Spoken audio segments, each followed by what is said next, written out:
Estamos no penúltimo culto deste ano.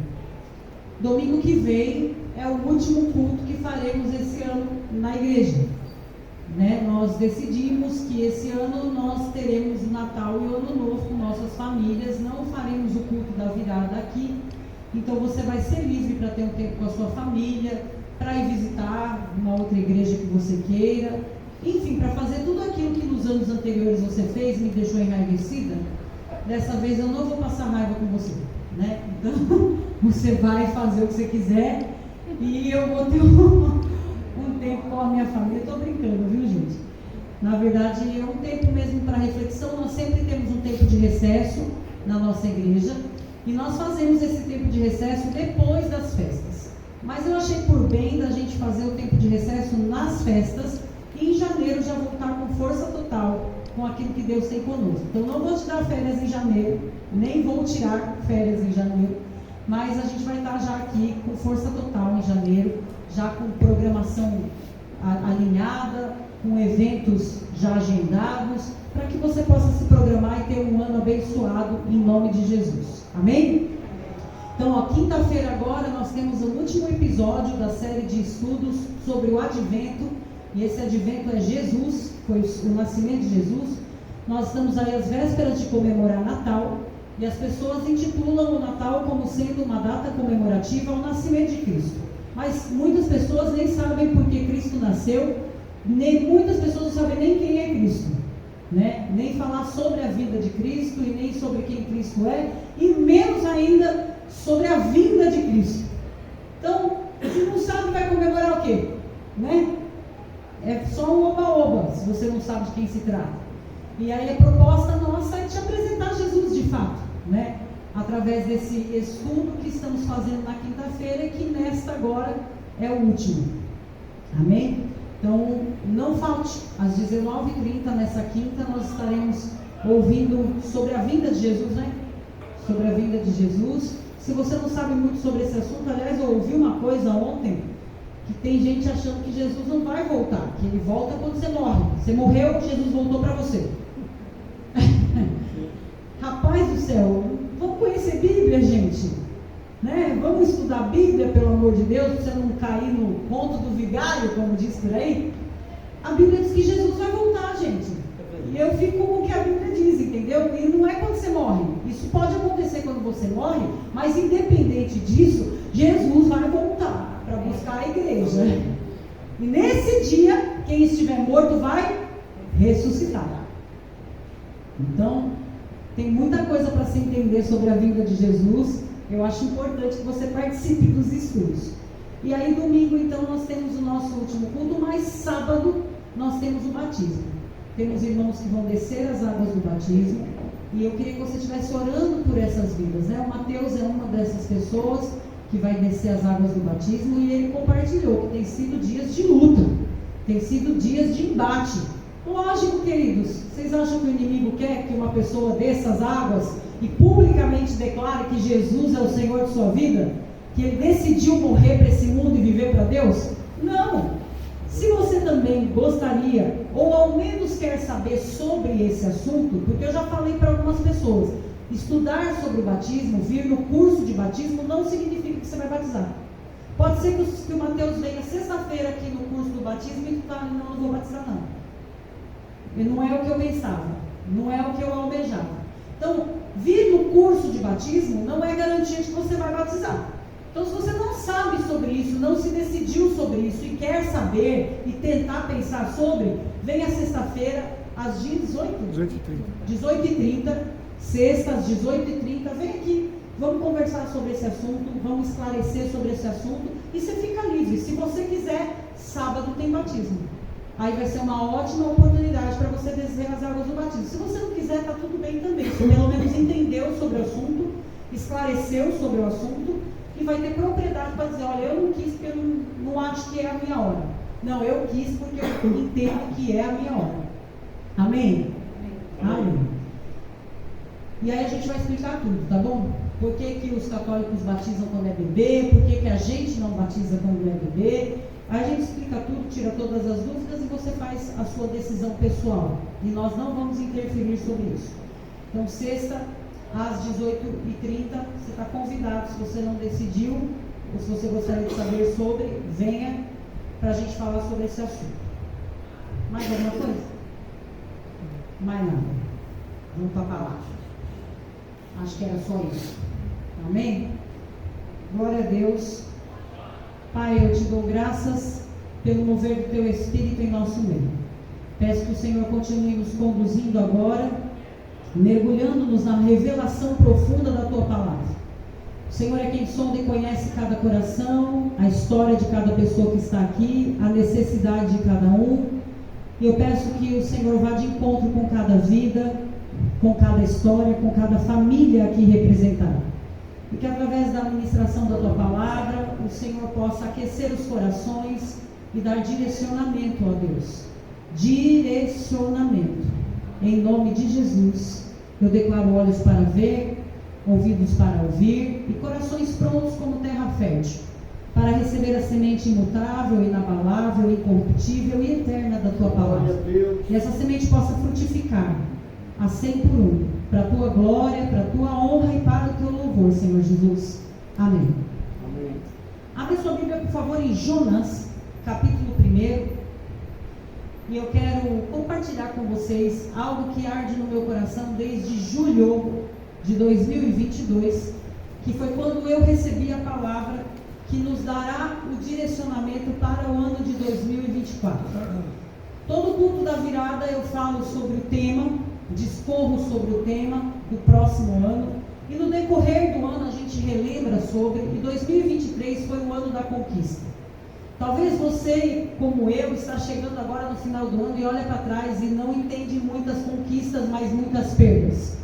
Talvez você não consiga identificar muitas coisas que você tenha conquistado quando você olha na questão material. E aí você fala, puxa, ano da conquista, parece que eu mais perdi do que conquistei. Na verdade, com Deus não há perda, queridos. Com Deus sempre há conquista. Porque tudo aquilo que vai embora da nossa vida é porque tinha que ir para que coisas novas possam chegar. Já faz tempo que a gente vem dizendo, se você quer roupa nova no seu guarda-roupa, tira as velhas para dar lugar para as novas. Né? A gente sempre tem dito isso. Se você quer sapato novo, tira o sapato velho para chegar sapato novo. Porque isso é assim que funciona. À medida que você, nós lemos no começo do culto, você honra a vida do outro, a sua vida é honrada. À medida que você abençoa a vida de alguém, você é abençoado. E isso é comum para Deus. Isso é normal na vida com Deus. Então, nós falamos sobre ser o ano da conquista e eu gostaria que você regulasse a sua visão a respeito de 2023. Que você entendesse que uma árvore, queridos, ou um pé de qualquer planta, que você queira que dê mais flores ou mais frutos, para que isso aconteça, há um momento em que você tem que limpar. Sim ou não? Sim. Quem entende de planta, quem entende de árvore, de jardim, dessas coisas, pode falar melhor do que eu. Há um momento em que você tem que ir lá e tirar os frutos, tirar as folhas secas e dar uma podada. E nessa podada, o que vai acontecer? Gente, fica comigo em nome de Jesus. O que vai acontecer? Vai dar mais fruto. A irmã Rosa entende bem disso, né? Vai dar mais fruto, vai florescer mais, a coisa vai acontecer. Então na vida da gente não é diferente. Tem momentos que parece que dá uma limpa de pessoas. É ou não é? Tem momentos que parece que, meu Deus, tudo que você tinha escorre pelos seus dedos. É emprego, é amizade, é título, é fama, sei lá mais o que. Prestígio. E de repente você fala, nossa, mas o que aconteceu? Calma, é o tempo da poda. É o tempo da limpeza. Porque está vindo um novo tempo. Amém. Quem pegou? Aleluia. Está vindo um novo tempo. Glória a Deus. Aleluia. Eita, glória. E aí para vir esse novo tempo, precisa desapegar das coisas velhas, das coisas antigas. Então, de fato, 2023, sim, é o ano da conquista. Continua sendo porque ainda não acabou. Né? Você conquistou maturidade, você conquistou avanço na sua vida espiritual, você conquistou novos amigos, você conquistou novos espaços, você conquistou nova visão a respeito da vida. Amém? Amém. Porque mesmo aquilo que nos machuca, queridos, se não nos mata, nos ensina. O que não nos mata vai nos ensinar a viver melhor, a passar para a próxima etapa, sabendo se posicionar melhor. E aí eu queria falar com vocês sobre recalcular rota, porque foi isso que em julho de 2022 Deus falou comigo, sobre recalcular rota. E Deus falou comigo que isso seria um tema para o ano nosso. E eu estou crendo que é para agora, 2024. Amém. É o ano de recalcular rota. Aleluia. Só que sabe, queridos, eu estava pensando sobre isso, porque para recalcular rota precisa de sensibilidade no espírito para entender o que Deus quer de você. Porque muitas vezes a gente faz um plano, né? Nossa, vou recalcular a rota. Então já vou imaginar eu morando no Nordeste, né? Na sombra e na água fresca, e eu vou na praia todo dia, entendeu? Eu vou ter uma barraquinha lá, e eu vou vender alguma coisa nessa barraquinha, e eu vou viver assim, com o pé na areia. Não, sem caipirinha, mas água de coco. E sem cervejinha. Mas você já se imagina, né? Numa situação assim bem gostosa. Opa, recalculando rota. Vou sair dessa situação, vou sair dessa bagunça e começa a planejar uma coisa bem calma, bem serena, bem tranquila, bem próspera. Isso é o que a gente quer. Mas nós precisamos ter a sensibilidade de entender o que Deus quer. Qual é o plano? Qual é o propósito de Deus? Qual é a rota de Deus? O recalcular rota é não a nossa, mas a de Deus. Qual é a rota que Deus tem para a tua vida? Qual é o destino que Deus determinou para você? E para chegar nesse destino, qual foi a rota que Deus estabeleceu para você, enquanto filho de Deus, enquanto indivíduo, enquanto pessoa a qual Deus criou com propósito? Então, Jonas, capítulo 1, nós vamos começar aqui. Esse é o cara da rota de fuga. Diz a palavra do Senhor. A palavra do Senhor veio a Jonas, filho de Amitai, com esta ordem: vá depressa à grande cidade de Nínive e pregue contra ela, porque a sua maldade subiu até a minha presença. E Jonas foi. É isso que está escrito aí? Não. Gente, vocês estão com Bíblia? Estão comigo? Em nome de Jesus, vocês estão aqui. A minha igreja participa, viu, irmão do culto? As outras eu não sei, mas a minha participa. Então, Jonas foi fazer o que Deus mandou. Não. O que está escrito na sua Bíblia? Jonas fugiu. Fez o quê? Fugiu. Será que tem algum fujão aqui hoje? Não se manifesta. Só segura aí. Deus deu uma ordem, Deus deu uma rota e um destino. E Jonas fugiu. E ele fugiu da presença do Senhor. Mais do que fugir da ordem que Deus estava dando, ele fugiu da presença. Nem a presença de Deus mais ele queria, porque ele não queria ouvir mais sobre esse assunto. E ele fez o quê? Foi para Tarsis. Desceu à cidade de Jope, onde encontrou um navio que se destinava àquele porto. Depois de pagar a passagem, diga pagar. Pagar. Olha para quem está do seu lado fazendo favor, diga pagar. Pagar. Pagar. Guarda essa palavrinha aí, viu? Tá. Depois de pagar a passagem, ele embarcou para onde? Para onde? Tarsis. Mas para onde que ele tinha que ir? Nínive. Não é possível, gente. Ele pagou para ir para onde? Tarsis. Mas para onde ele tinha que ir? Nínive. Oh, santo Deus. Tá, algo de errado não está certo com Jonas? E ele fez isso para fugir do Senhor, da ordem do Senhor, da rota que Deus estabeleceu para ele. O Senhor, porém, fez soprar um vento sobre o mar, e caiu uma tempestade tão violenta que o barco ameaçava arrebentar-se, e todos os marinheiros ficaram com medo. Já viu marinheiro com medo de tempestade? Já viu marinheiro com medo do barco numa onda violenta? Mas os marinheiros ficaram com medo. Muito bem, queridos. só, Deus está dando uma ordem para um profeta, não era qualquer pessoa, Jonas não era qualquer pessoa. Talvez você já tenha escutado falar da história de Jonas, né? E você já sabe o que vai acontecer aqui depois dessa situação. Você conhece que Jonas foi parar na barriga de um grande peixe, você conhece essa história.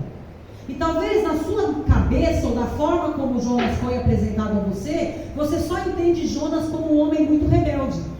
Olha que rebelde, não queria fazer a vontade de Deus. Jonas era um profeta, e Deus estava dando a ele uma missão, justamente porque ele era um profeta. Deixa eu começar dizendo isso aqui: ninguém que está dentro desse estabelecimento é alguém comum. Você foi marcado, você foi marcada para uma obra de Deus. E Deus tem uma rota estabelecida para a tua vida. Deus tem um propósito com você. Você não é uma obra do acaso, e Deus não está falando com você só porque você está aqui hoje. Deus te trouxe aqui. Porque Ele quer que você ajuste rota. Porque Ele quer que você entenda que você é precioso, preciosa, e foi marcado para uma grande obra. E que Ele quer fazer através da sua vida, através da sua história, através da sua obediência. Mas Jonas, mesmo sendo um profeta, mesmo sendo um homem de Deus, ele se enrijeceu diante de uma ordem que Deus deu, e ele decidiu fazer diferente. Ele tinha motivos para isso? Tinha. Se você for ler a história de Nínive, você vai entender que aquele lugar era um lugar, queridos, que matava profeta.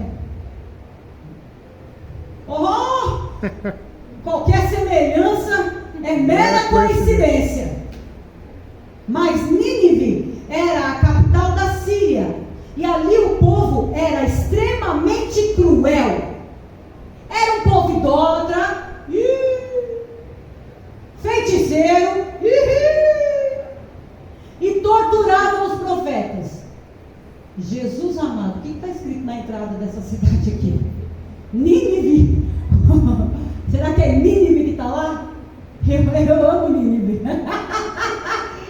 Ei, queridos, era uma cidade cruel com aqueles que se propunham servir a Deus, anunciar as coisas de Deus.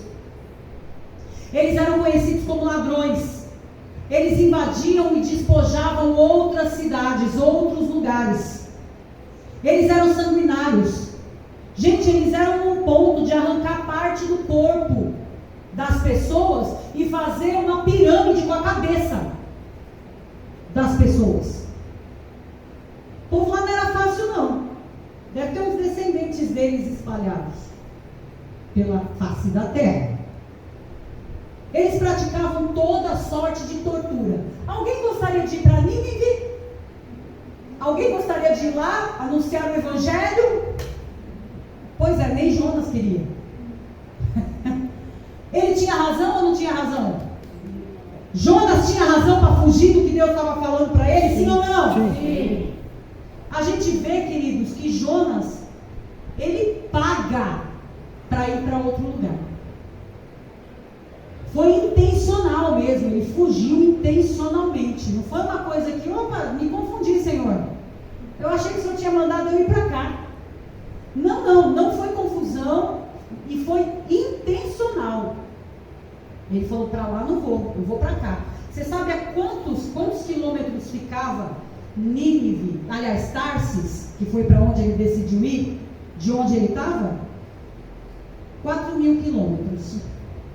Para atravessar 150 aqui, daqui para São Paulo, a gente já está gemendo. 150, 200 quilômetros, a gente está gemendo. Jonas decidiu atravessar 4.000 quilômetros para não fazer a vontade de Deus. Tamanho medo que esse homem tinha, tamanho pavor que ele tinha de pisar lá em Nínive. Ele falou: vou 4 quilômetros para bem longe da onde eu estou, que aí eu vou ficar mais longe de Nínive. Meu Deus, vocês estão comigo? Amém. Sabe, aquele povo de Nínive era terrível, e isso justificava sim a questão de Jonas não querer ir para lá. Tinha uma razão, tinha uma justificativa, e se nós pararmos humanamente aqui para pensar, plausível inclusive, porque nem você nem eu gostaríamos de ir para lá. Porém, mesmo com justos motivos, nada pode justificar a desobediência a Deus. Mesmo a gente tendo justos motivos, desobedecer a Deus não é a melhor opção, não é a melhor escolha.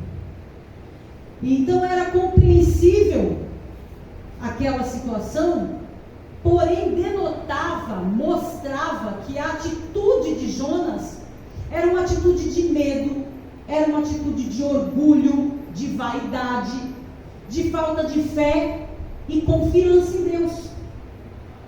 O medo está claro aqui, né? O medo está claro porque ele tinha medo, porque era um lugar terrível, porque era um lugar complicadíssimo, então estava entendido aqui por que ele tinha medo. Só que, queridos, quando a gente sai da rota que Deus estabelece, a gente sai do propósito. E quando a gente sai do propósito, a gente vai pagar um preço maior do que o que ele pagou naquela passagem para ir para longe. Porque simplesmente decidiu sair da rota. Ele pagou um preço ali. Mas só que o valor de sair do propósito é imensurável. Porque Jonas desobedeceu e, além de tirar ele do propósito, atingiu e prejudicou a vida de outras pessoas. Porque quem conhece a história sabe que aquele barco começou a entrar num movimento estranho, que aqueles marinheiros começaram a temer a morte e que os marinheiros começaram a procurar o que estava acontecendo, porque eles estavam sendo prejudicados. Eles começaram a jogar bagagem para fora, eles começaram a se desfazer das coisas deles, porque não estavam entendendo o que estava acontecendo, até achar a causa daquela grande confusão. E a causa era um fujão que estava estabelecido ali. E muitas vezes, queridos, Deus nos dá uma ordem, Ele fala conosco a respeito de uma rota e a gente fica que nem Jonas. Não. Eu tenho muitas justificativas, muitas razões para não fazer o que Deus está me pedindo. Então eu vou comprar minha passagem e vou para bem longe. Então eu vou fazer a minha rota, eu não vou na rota que Deus está me direcionando, eu vou fazer a minha própria rota. E vou lá continuar falando, porque bendito serei ao entrar, bendito serei ao sair. Porque eu vou ser abençoado aonde eu estiver. Querido, só que há um preço quando esse onde eu estiver não for na obediência. Deus não vai espremer ninguém até morrer, não. Mas que há um preço quando a gente desobedece. E preço esse que não é só a gente que paga, mas quem estiver envolvido com a gente também paga. E aí a gente não consegue nem dormir. Porque você deita e acorda sabendo que Deus te deu uma rota, que Deus te deu um destino, que Deus te deu uma instrução, que Deus te deu uma ordem, e você não fez. Você fez tudo conforme o que você quis fazer, o que você desejou e determinou fazer. Mas a vida da gente está na mão de quem, meu povo? De Deus. Quem é que tem que determinar para onde vamos ou para onde não vamos? Deus. Toda a fúria do mar, toda a complicação que se levanta, queridos, ela vai cessar a hora que Jonas é colocado para fora daquele barco, para fora daquele navio. Então, Deus chamou corajosos. Nem sempre o que Deus vai sinalizar para a gente vai dar aquele ânimo em nós, viu? Nem sempre o que Deus vai sinalizar para a gente vai dar coragem. Mas a gente tem que ser corajoso, porque essa também é uma ordem de Deus para nós. Seja forte e corajoso. Por quê? Porque o Senhor está com você, aonde você estiver. Mas aonde você estiver, que estiver de acordo com o que Deus está falando, que estiver de acordo com o que Deus está instruindo. Então, o grande problema é que o medo, ele paralisa a gente. Alguém já sentiu medo nessa vida? Quando você sente medo, você não consegue dar um passo, meu povo. O medo paralisa a gente. E a falta de fé, o orgulho, né, na verdade, a vaidade, cega os nossos sentidos.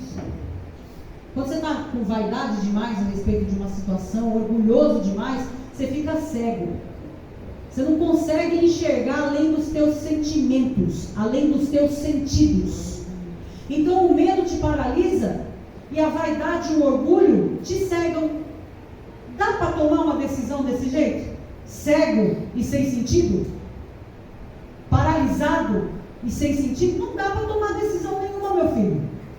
Você não vai saber agir, você não vai saber que passo dar, porque o medo e a vaidade, o orgulho estão te dominando num nível tal que você não consegue avançar e não consegue enxergar além do que se apresenta a você.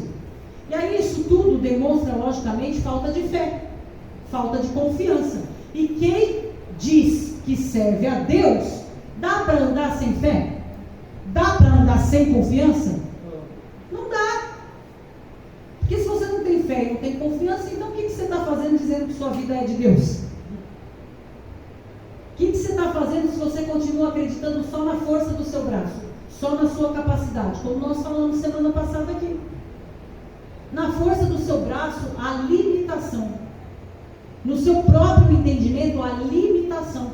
Mas na força do braço de Deus, a gente vai muito longe. Vai além. 2 Timóteo, capítulo 1, versículo 7, eu vou pedir que alguém leia para mim, por favor.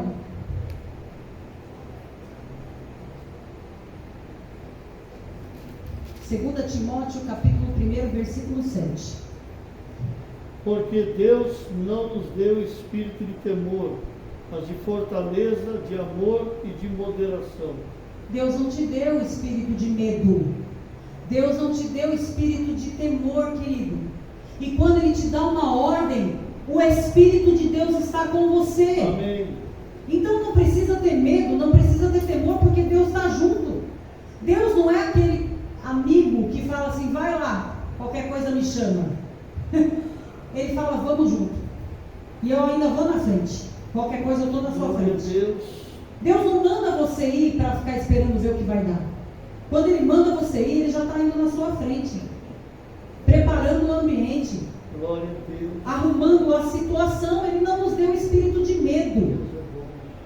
Em Salmos capítulo 20, versículo 7, diz que uns confiam em carros, outros em cavalos, mas a nossa confiança tem que estar no nosso Deus, no Senhor.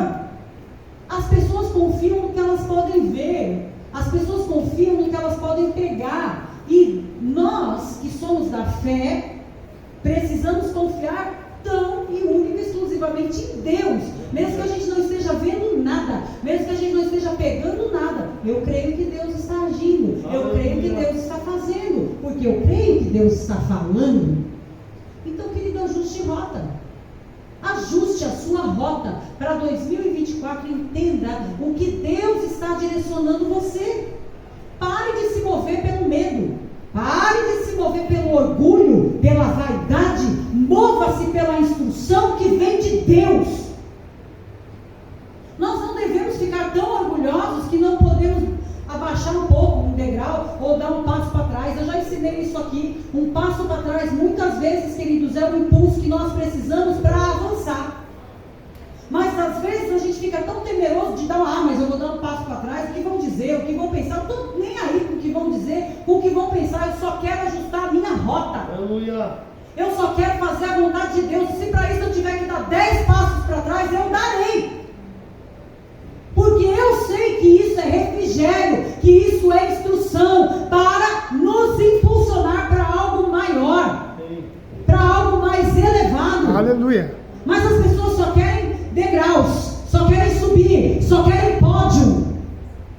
Nem sempre chegar no primeiro lugar significa que você de fato é merecedor da medalha ou do troféu. É isso.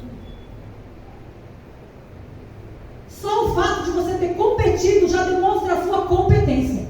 Glória a Deus. Porque muitos nem competem e estão querendo falar de quem está competindo. Rapaz, não fale nada se você nunca lutou uma guerra igual a minha. Não diga nada se você nunca sentiu uma dor igual a minha. Viva a sua guerra, viva a sua dor. E Deus te contemplará. O problema é que as pessoas sempre querem colocar num nível de comparação. A dor dela é maior, a situação dela é pior, tudo é só eu, ela e... faça-me um favor. Agora, se nós quisermos fazer a vontade de Deus, nós precisamos olhar para nós, única e exclusivamente para nós. Porque eu vou dizer uma coisa, há um sofrimento sim, que é proposto pela obediência. Quando você decide obedecer a Deus, meu filho, tem um sofrimento. Jonas poderia ter decidido obedecer ao Senhor de cara, e haveria um sofrimento, lógico, todo esse conflito interno de que para onde ele estava indo era um lugar que matava profeta, era um lugar sanguinário, era um lugar terrível, então já tinha um sofrimento proposto ali. Quem é que quer ir para um lugar que você sabe que vai ser maltratado? Ninguém quer ir, então você já vai sofrendo já. Por antecedência você já vai sofrendo. Então tinha um sofrimento na obediência ali proposta. Mas, gente do céu, qual foi o prejuízo da desobediência? Eu pergunto a você, e isso é só para você pensar junto comigo. Quantas vezes você já desobedeceu a Deus? Quantas vezes Deus te deu uma instrução e você fez diferente da instrução? Qual foi o tamanho do seu prejuízo? Quantas vidas foram atingidas pela desobediência? Pensa aí. Foram prejuízos emocionais, foram prejuízos financeiros, foram prejuízos espirituais, por conta de desobediência. Quantas vezes Deus disse, rompe esse relacionamento, e você insistiu? E eu estou falando de qualquer tipo de relacionamento, não amoroso apenas, mas uma amizade, uma situação de colega de trabalho, que Deus deu uma instrução e falou, se afasta, sai daí, não fica na rodinha, não fica nessa conversa, e você insistiu, não quis ouvir a instrução. Qual foi o tamanho do prejuízo? Qual foi o tamanho do prejuízo? Quantas vezes Deus falou, não queira dinheiro fácil, esquece, vai trabalhar, vai conquistar as coisas trabalhando pelas vias normais. E quantas vezes você achou que tinha que entrar no joguinho lá para ver se ganhava um dinheirinho a mais e perdeu, foi até o que você tinha? Quantas vezes o único 10 real que você tinha, você investiu no joguinho e foi-se embora e não veio nem um real a mais? Quantas vezes, queridos, nós queremos ir na contramão do que Deus está instruindo e a gente tem prejuízo? Eu estou falando de coisas até pequenas, mas você está sentado aí, você conhece a sua história, você conhece a sua vida. Quantas vezes Deus falou para você, fique quieto, fique quieta, e você não aguentou, falou. E pronto, o prejuízo se estabeleceu. Por quê? Porque houve contenda, houve confusão, aí virou a cara, foi aquele quebra-quebra, foi aquela situação, não se fala até hoje, a bagaceira está até hoje o prejuízo. Quantas vezes Deus fala, não sai de sua casa. Mas Senhor, é feriado, eu quero viajar. Todo mundo viaja, eu quero viajar. E no meio do caminho fura pneu, dá negócio no motor do carro, ferve tudo. Aí você fala, nossa! Olha, nossa, porque você não ouviu Deus falando, fica em casa? Está entendendo? Vocês estão entendendo, minha gente? Amém. Há um prejuízo muito grande na desobediência. Jonas não precisava ter vivido aquele terror de tempestade, de mar batendo de um lado para o outro, o povo achando que ia morrer, ele parar na barriga do peixe. Pelo amor de Deus, não posso nem imaginar, que nojo. Que nojo. Não posso nem imaginar o que é isso. Eca. Mas foi, quer dizer, que experiência terrível. E quantas vezes, se a gente pudesse passar uma borracha na vida da gente, a gente eliminaria esses problemas que nós mesmos criamos pela desobediência. Ficam marcas. Depois eu posso até ajustar a rota, mas as marcas ficam. O prejuízo está estabelecido. Então, queridos, é melhor obedecer do que sacrificar. Amém. Quando Deus dá uma instrução, não importa se você vai ter que dar 10 passos para trás, faça, porque Deus vai abençoar, e a honra que você vai viver não vai se comparar ao prejuízo que você teria desobedecendo. Pelo amor de Deus, pega essa palavra hoje e faz alguma coisa pela tua vida. Ajusta a rota da tua vida. Ajusta a rota da tua vida, em nome de Jesus. Amém. Chega de prejuízo, gente.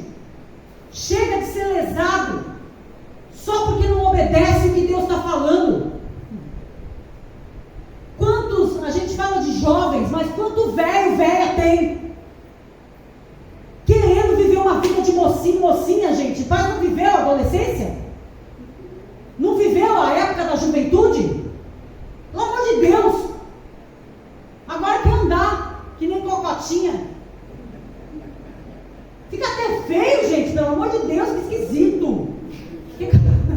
Cada coisa tem seu tempo na vida, gente. Faça-me um favor. Eu vou até tomar água para você rir, pai. Glória. Pelo amor de Deus. Sabe, a gente não quer seguir a instrução, a gente quer fazer do nosso jeito e a gente fica ridículo. Fazendo do nosso jeito a gente fica ridículo. Gente, quantos prejuízos já colhi pela desobediência? Quantas marcas trago na minha vida pela desobediência? Então eu sei do que estou falando. Eu sei do que eu estou falando. Obedecer é melhor do que sacrificar. Então, se eu puder dar um ótimo conselho para você hoje, é obedeça a Deus. Siga a direção que Deus está te dando. Não fuja da rota que Deus estabeleceu para você. Fugir da rota, queridos, é pedir para sofrer. Tem uma canção, não estou aqui para criticar canção nenhuma, mas tem uma canção que fala: ainda que para te servir, Jesus, eu tenha que chorar. Pelo amor de Deus. É bonita, né, até a canção, mas é triste o negócio. Porque aí ela fala, porque não sei o que, obedecer é melhor do que errar. É verdade. Se você ficar errando, vai ficar chorando e gemendo ainda por cima. E isso não vai alterar o fato de colher a consequência. Pode gemer, pode chorar, mas vai continuar doendo, porque desobedeceu. Filho, quando a gente fala, não ponha o dedo na tomada, porque vai dar choque. Meu filho, se for pôr o dedo na tomada, vai dar o choque ou não vai? E você pode fazer alguma coisa? Não, porque o que você podia fazer era dar instrução. A criança não obedeceu, tome. E vai ficar uma hora chorando, como se o choque estivesse lá, uma hora, né, se minicando. Sabe, queridos, Deus, se Ele falar para você esperar, espera. Espera. Se Ele falar para você não fazer nada, não faça. Se Ele mandar você ficar calado, fica. Não vai na contramão. Olha, quer ver um negócio que está arrebentando geral? É esse negócio de vida sentimental. Mano do céu. Véi, isso é louco. Gente, a pessoa com uma carência sentimental, ela fica retardada. Qualquer oi, já como diz a música, é a emocionada. Falou oi, já está emocionada. Ai, quer casar comigo. Olha, está querendo casar. Só porque disse oi. Sabe quantas vezes no dia eu ouço que eu sou linda? Não estou falando isso para ai. Não, mas eu estou dizendo, gente, que tem nada a ver isso aí. Tá cheio de gente falando que eu sou linda. Mas por detrás desse linda, será que tem alguma coisa que preste por detrás do linda? Linda é um espelho e conta para mim que eu sou todo dia. Eu estou brincando, mas eu estou dizendo o seguinte, queridos. Quando você tem fome, qualquer pedaço de pão te sacia. A gente não pode, queridos, cair no barulho do diabo. Você está com uma necessidade financeira, o diabo vai mostrando atalhos para você ganhar dinheiro. E eu sempre tive para mim que dinheiro fácil, que vem fácil, vai fácil. Você pode até ter caminhos para conseguir dinheiro fácil, mas do jeito que vem, vai. Uma pessoa que é da Umbanda falou para mim: o diabo dá, mas ele tira. E tira mesmo. Ele dá para você ficar feliz e fechar com ele. É ou não é, Mateus?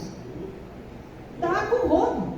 Dá homem, dá dinheiro, dá casa, dá roupa, dá o que você quiser. Mas na hora que ele tiver que cobrar, ele tira tudo. E tira de uma vez, assim, que nem um aspirador. Você olha assim, você fala: opa, cadê tudo? Cadê todo mundo? Cadê? Onde é que foi? É assim que funciona. Agora, quando é com Deus, querido, ele não tira nada. Ele só acrescenta. Ele só acrescenta. Cada vez mais. Amém. Isso mesmo, Maria. Cada vez mais. Então, é correto nós ajustarmos a rota, mas precisamos ter sensibilidade de entender o que Deus está falando. E se Ele não está falando, fica quieto, bem. Fica quieto. Quando Deus não está falando nada, fique quieto. Então, Jonas, ele não queria falar com o povo de Nínive, porque ele não achava muito justo também aquelas pessoas receberem algum tipo de livramento. Tipo assim, né? Eles matavam o profeta. Eles faziam maldade.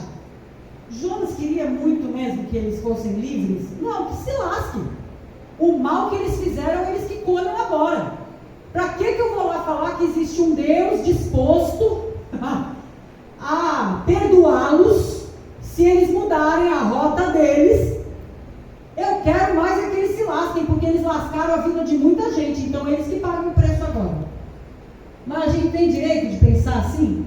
A gente tem direito de agir assim? Deus é misericordioso. E como mensageiros de Deus, a gente tem que anunciar a reconciliação, a misericórdia, a compaixão. Mesmo que a gente quisesse fritar aquela pessoa num óleo bem quente, bem fervendo. Porque nós não estamos aqui, queridos, para julgar e condenar ninguém. Amém? Amém. Então Jonas, ele não queria ir lá falar para aquelas pessoas sobre uma possível graça de misericórdia perdoadora de Deus. Mas Deus queria que ele fosse lá fazer isso. E deixa eu te dizer, muitas vezes Deus vai fazer você falar com pessoas que você não gostaria de falar. Sobre o amor, sobre o perdão, sobre o favor. Pessoas que, se você pudesse pegar o pescoço e torcer, você faria. Mas é justamente essas aí que Deus vai falar: vamos lá, filhão. Vamos lá, filhona. Vamos ver se você está crente. Vamos ver se você está crente agora. Vamos falar do meu amor ali. Ah, não, Senhor. Fala do seu amor para qualquer pessoa, menos para essa. Não pode, gente. Que aí a gente não está apto nem a ir para o céu. Se a gente quer selecionar com quem a gente quer falar e não quer obedecer a Deus, a gente não está apto a ir para o céu. Lógico que tem pessoas que a gente fala: Senhor, livrai-me de todo mal. Mas a gente tem que estar pronto. Porque se for a gente o escolhido de Deus para falar de reconciliação, de salvação, nós temos que estar prontos, porque coisa boa é obedecer. Então, mesmo que seja sem entender o propósito, porque muitas vezes a gente fala: mas qual que é o propósito de Deus com isso? Não interessa. Não precisamos entender o propósito, a gente só precisa obedecer. Simples assim. Eu não preciso entender todas as coisas, eu só preciso obedecer. Porque se eu tiver entendimento de todas as coisas, talvez eu já saia correndo agora. Então, eu só preciso obedecer. É importante a gente se manter na rota divina. E a rota divina não vai ser lógica para nós. Nunca. Nunca vai ter lógica para nós. E aí é aí que entra o problema, porque a gente quer lógica. A gente quer ter a lógica da coisa, a razão do negócio. E Deus não age dessa forma. Jonas capítulo 3, versículos 1 ao 10. Aconteceu que ele não obedeceu, veio um prejuízo bem grande pela desobediência, foi parar na barriga do grande peixe, colocou um monte de gente em risco, a vida de um monte de gente em risco. Mas aí, capítulo 3, a palavra do Senhor veio a Jonas pela segunda vez. Ai, como Deus é misericordioso. Vamos dar mais uma chance para esse abençoado. Vamos falar de novo com ele. Deus está dando mais uma chance para você também aqui. Deus está dando mais uma chance para mim também aqui. Não é a primeira vez que Deus está falando com você. Não é a primeira vez que Deus está querendo ajustar a rota. Ele vai falar de novo. E aí assim o Senhor fala pela segunda vez, dando a seguinte ordem: vá à grande cidade de Nínive. Deus não mudou a rota. Não é porque Jonas gemeu, chorou, pereceu, que Deus mudou a rota. Não, Deus chama ele e fala: vai fazer o que eu mandei mesmo. Vai para o lugar que eu estou falando mesmo. E não interessa. Deus não mudou a rota. Deus não mudou os planos porque Jonas queria mudar. E aí o Senhor fala: vai para a grande cidade de Nínive e pregue contra ela a mensagem que eu lhe darei. E aí Jonas fez o que dessa vez? Obedeceu. Oh, glória a Deus, obedeceu, não é bobo. Ele foi bobo a primeira vez, agora ele obedeceu a palavra do Senhor e foi para Nínive. Era uma cidade muito grande, sendo necessário 3 dias para percorrê-la. Jonas entrou na cidade e percorreu durante um dia. Olha a pressa do homem. O trajeto era 3 dias. Ele percorreu em um dia para sair fora logo. Tá bom, Senhor, eu vou fazer o que o Senhor está mandando, mas vou fazer bem rápido. Eu vou bem rapidinho, né? Então o trajeto era de 3 dias, ele percorreu em um dia. E proclamou: daqui 40 dias Nínive será destruída. E o que aconteceu quando ele proclamou isso? Os ninivitas creram em Deus. E aí proclamaram um jejum. E todos eles, do maior ao menor, vestiram-se de pano de saco. Quando as notícias chegaram ao rei, a autoridade maior de Nínive, o que o rei fez? Levantou do trono, arrancou o manto real e se vestiu de pano de saco e sentou em cima das cinzas. O que é isso aqui? Humilhação. O quê? Nós vamos morrer? Não. Vamos nos humilhar diante de Deus. Tira a veste real, levanta, sai do trono e vamos para um posicionamento de humilhação diante daquele que pode mudar a história, diante daquele que pode mudar a circunstância. Então, do rei aos plebeus, do mais velho ao mais novo, quando ouviram aquilo que Deus mandou Jonas proclamar, houve arrependimento. Aleluia. Houve mudança de rota. Então ele fez a proclamação, o rei: por decreto do rei e de seus nobres, não é permitido nenhum homem ou animal, bois ou ovelhas, provar coisa alguma. Não comam e nem bebam. Cubram-se de pano de saco, homens e animais. E todos clamem a Deus com todas as suas forças. Deixem os maus caminhos e a violência. Talvez Deus se arrependa e abandone a sua ira, e não sejamos destruídos. Tendo em vista o que eles fizeram e como abandonaram os seus maus caminhos, Deus se arrependeu e não os destruiu como tinha os ameaçado. Gente do céu, se o abençoado Jonas tivesse ido de primeira, não tinha ido para a barriga de peixe nenhum, não tinha danado com a vida dos marinheiros,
forte coisa nenhuma.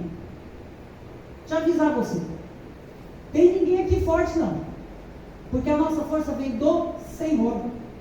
A Bíblia fala que aquele que está de pé tem que tomar cuidado para não cair. Então não adianta você achar, porque eu, para de graça, que Jonas era profeta. E você é quem? Não, você me fala. Você é você. Mas gente do céu, quanto maior o título, maior a lambada. Já vou lhe avisando. Maior é o pega, meu filho.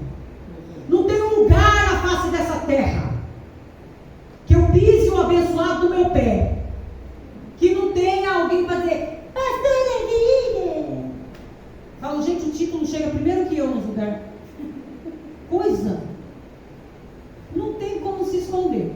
Entendeu? Não tem. Então, antes de você chegar, já chegou lá. Filho abençoado de Deus. Filha bendita do Deus vivo. Evangelista, profeta, servo do Senhor. Já chegou sua fama. Antes de você chegou sua fama lá. Então não dá para se esconder. Por que Jonas foi valorizado lá? Ele era um Zé Ninguém? Você dá ouvido para um Zé Ninguém? A palavra que ele liberou foi ouvida porque sabiam quem ele era. Você não dá ouvido para um Zé Ninguém. Chegou o santo homem do Senhor. Como a gente brinca com o pastor Paulo, né? Lá vem os... Como é que a gente fala quando entra aqui? A gente fala, o homem de Deus chegou. Aí chegou atrás e falou, está faltando alguém aqui. Está faltando o homem de Deus. Está faltando o homem de Deus. Então quando ele chega, a gente fala, o homem de Deus chegou. Foi assim. Jonas chegou lá em Nínive nessa circunstância. O homem de Deus chegou. Quando ele abriu a boca, ninguém nem duvidou. Pode ver que todo mundo se prostrou lá diante daquela instrução. Pôs roupa de saco, foi para o jejum, foi todo mundo buscar solução, queridos. A obediência de Jonas converteu 120 mil pessoas. A sua obediência pode converter Tietê inteiro. Acho que você não entendeu não, você ficou meio esquisito. A sua obediência pode converter Tietê inteiro. Vixe, vocês não estão crendo não. Senhor, me dá liberação para ir embora, que eles não estão crendo. A sua obediência pode converter Tietê inteiro. Mas precisa obedecer, né, meu filho? Precisa obedecer, porque a obediência de Jonas salvou 120 mil pessoas. Tietê não tem isso, gente. 37 mil habitantes, mais ou menos. Mais ou menos. 37 mil habitantes. Se eu proclamar de um homem em um só dia converteu 120 mil, a minha pergunta é: o que você está fazendo? O que você está fazendo? Por que não converte um? Por que não toca a vida de um? Por que não está mudando a sua vizinhança? Por que não está mudando a sua família? Gente, pelo amor de Deus, sabe por quê? Porque a gente está focado no que a gente quer. A gente quer a solução dos nossos problemas. Eu estava conversando com uma pessoa essa semana que está enfrentando um probleminha. E estava tipo assim: vida, céu. Até quando eu vou sofrer as desilusões dessa vida? A minha pergunta para a pessoa foi: quando você se converteu, aquele dia lá que você entregou sua vida para Jesus, que você começou a orar, qual foi a primeira coisa que você pediu para Deus? Foi para alcançar a sua família? Ou foi para você parar de ter desilusão amorosa? Foi para alcançar minha família. Eu falei: e Deus inverteu prioridades? Deus não te ouviu direito? O que está acontecendo? Porque eu estou vendo Deus fazer o que você mesmo pediu. Eu estou vendo Deus trabalhar no que você mesmo pediu. Só que agora você quer pôr a mão aí, inverter os negócios, fazer do seu jeito. Não, Deus, agora tá bom já. Eu estou convertido, tá tudo bem agora. Agora vamos, resolve aqui meu problema amoroso. Rapaz do céu. Eu conheci uma mulher que tem mais de 50 anos. E ela casou, foi agora. Já ouviu aquela frase: nunca é tarde para ser feliz? Nunca é tarde para estudar? Nunca é tarde para casar, minha gente. Nunca é tarde para nada. rota que Deus estabeleceu. Porque eu vou te dizer que às vezes tem gente que vai entrar no seu barco só para zoar tudo, só para bagunçar o barco todo e vai tirar da rota. Porque às vezes seu barco não é muito grande, é aqueles de remo. Aí a pessoa entra remando ao contrário. Pronto, já tirou da rota, já fez bagunça total.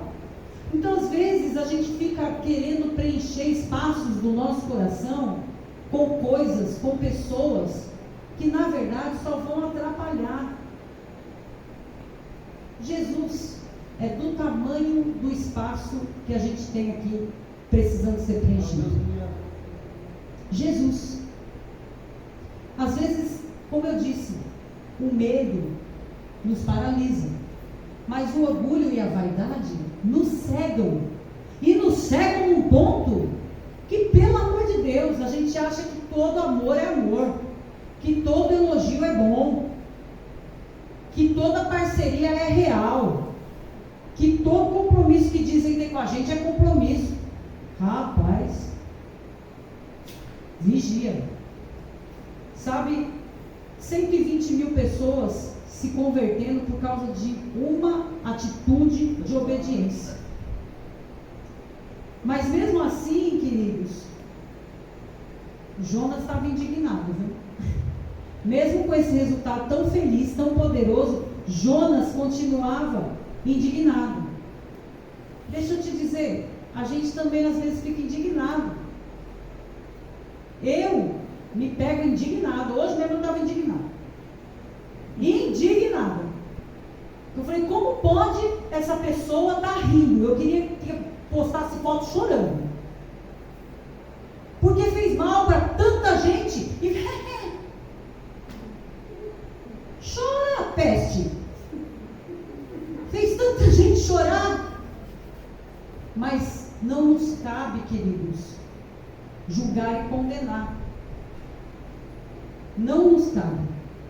Deus sonda e conhece intimamente o coração das pessoas. Eu acho que na foto, né? Só tonto vai postar foto de tristeza. Mas a maioria posta foto rindo, mas por dentro está destruído, quebrado, arrasado. Arrasada. Aí você olha na foto e fala, nossa, tá bem, coisa nenhuma. Não dorme, não come, não vive. E a gente fica tentando querer decifrar. Aquele povo de Nínive, mesmo recebendo o perdão e o livramento de Deus, porque aí Deus não ia destruir mais, também ficaram com consequências, com sequelas, gente, pelo tempo que viveram endurecidos a Deus, pelo tempo que mataram. Vocês acham que não tem um preço? Tudo tem. Tudo que você semeia vai colher. Eles não iam morrer. A promessa agora aqui é de que não iam morrer, mas há de pagar um preço, minha gente, pelo mal que causaram a tantos profetas. Vocês acham que Deus vai ficar de braços cruzados? Não viu isso, não vai fazer nada sobre isso. Então a gente não precisa ficar desejando nada, querendo ver nada. Deus vai fazer. O que a gente precisa? Ajustar a nossa rota e tocar a vida das pessoas com as verdades de Deus. Isso é o que nós fomos chamados a fazer. Ministério da reconciliação. Falar do amor, falar do perdão, falar da graça, da salvação de Cristo Jesus. É isso que nós temos que fazer. E não ficar indignados. Todos que a Bíblia apresenta que tiveram indignação a respeito daqueles que pareciam estar vivendo iniquamente e prosperando, houve uma resposta de Deus. E a resposta de Deus é: você não deve fixar os seus olhos aqui. Você deve entender o que eu tenho para frente. Você deve entender o que há de vir. O que espera pessoas que fazem maldade, que praticam toda sorte de mal, e o que espera pessoas que decidem obedecer a Deus. O fim é que vai determinar, queridos, se é bom esse meio que se está escolhendo viver. O fim, o destino final, é que determina se esse caminho que está sendo trilhado é realmente bom ou não. Há caminhos que aos olhos dos homens parecem bons, parecem de vida, mas o final é de morte. É Bíblia. Há caminhos que parecem sucesso demais. mas o final é morte. Doenças, queridos, que podem se estabelecer. Nós conhecemos histórias e histórias de pessoas que estão bem, aparentemente desfrutando de saúde perfeita, e de repente ficam aí, esquecem das coisas, ficam sem memória, ficam na dependência de alguém levar ao banheiro, de alguém trocar sua roupa, de alguém dar um banho, de alguém alimentar, de uma hora para outra, de um dia para o outro. Sim ou não? Sim. Pessoas que descobrem doenças que dinheiro nenhum pode mudar. Então nós precisamos, queridos, ter consciência e aprumar a nossa vida e ajustar a nossa rota na obediência do que Deus tem nos instruído. Eu quero terminar com vocês em 2 João, que não tem capítulo, apenas versículo.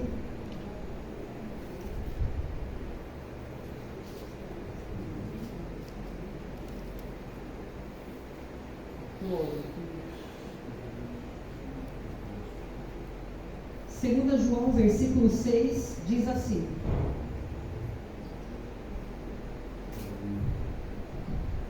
e este é o amor. Não, vou começar antes, vai, peraí. Vou começar no 4. 5. E agora eu lhe peço, não como se estivesse escrevendo um mandamento novo, mas o que já tínhamos desde o princípio, que amemos uns aos outros. E este é o amor, que andemos em obediência aos seus mandamentos. Como vocês já sabem, já têm ouvido desde o princípio, o mandamento é este, que vocês andem em amor. Andar em amor é obedecer a Deus. E obedecer a Deus, queridos, é cumprir a vontade do Senhor. Então, o ajuste de rota hoje aqui é entender que mesmo as pessoas não sendo merecedoras, elas têm o direito de usufruir de perdão, de graça e salvação. Nós também não tínhamos direito, mas o favor de Deus nos alcançou. Obedecer é mais importante, mais precioso do que sacrificar. Então, não é fácil obedecer. Não é fácil obedecer. Posso dizer isso para vocês, porque todas as vezes Deus sinaliza a rota e todas as vezes eu brigo com Deus sobre essa rota. Eu estou que nem Jonas, brigando com Deus por causa da rota. Só que eu não tenho coragem de comprar uma passagem para Tarsis, porque eu sei que ela vai me sair cara. Então eu vou brigando para ver se... Sabe, amados, precisamos entender que nós temos um Deus que é de amor e que quando Ele nos dá uma instrução, Ele vai zelar para que essa instrução seja completamente guardada e cuidada. Ele não ia mandar Jonas para Nínive para morrer também. Ele mandou para mostrar quão grande e poderoso era o amor dele por aquele povo, mas sobretudo por Jonas. Porque quantos profetas morreram lá? Mas Jonas saiu livre, ileso. Ele não morreu. Então, o amor é a obediência aos mandamentos. E o mandamento a ser obedecido é andar em amor. E a Bíblia também vai dizer que a fé opera, a fé trabalha, a fé age pelo amor.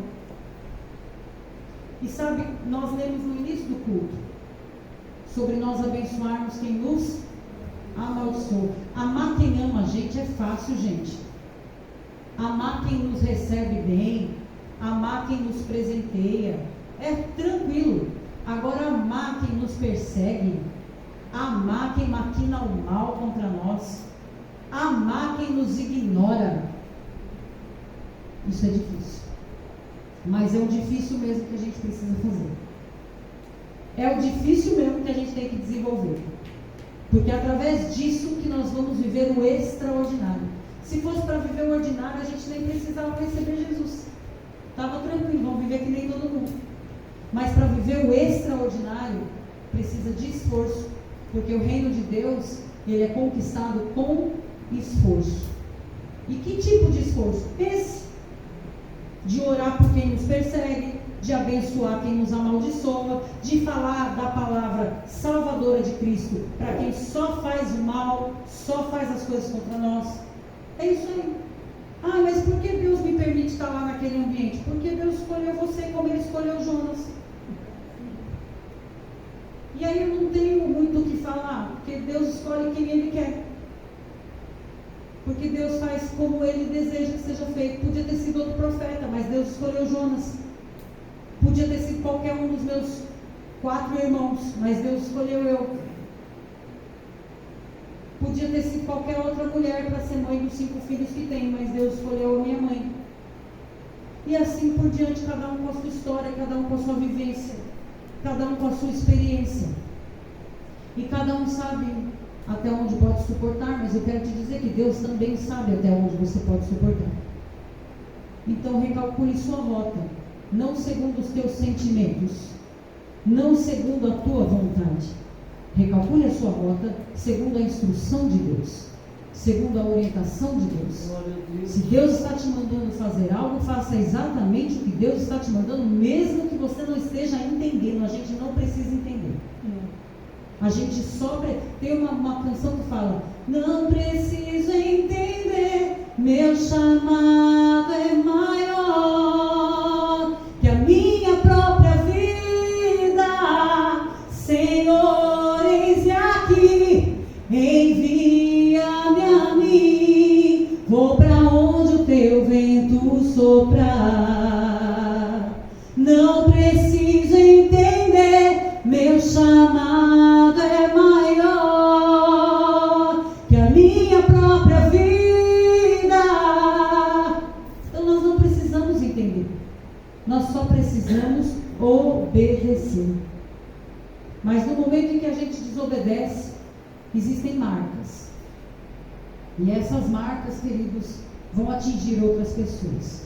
Eu desejo tocar a vida de outras pessoas por salvação e não por rebeldia. E eu espero que você também tenha a mesma intenção, o mesmo desejo, e por isso eu quero te convidar para nós orarmos.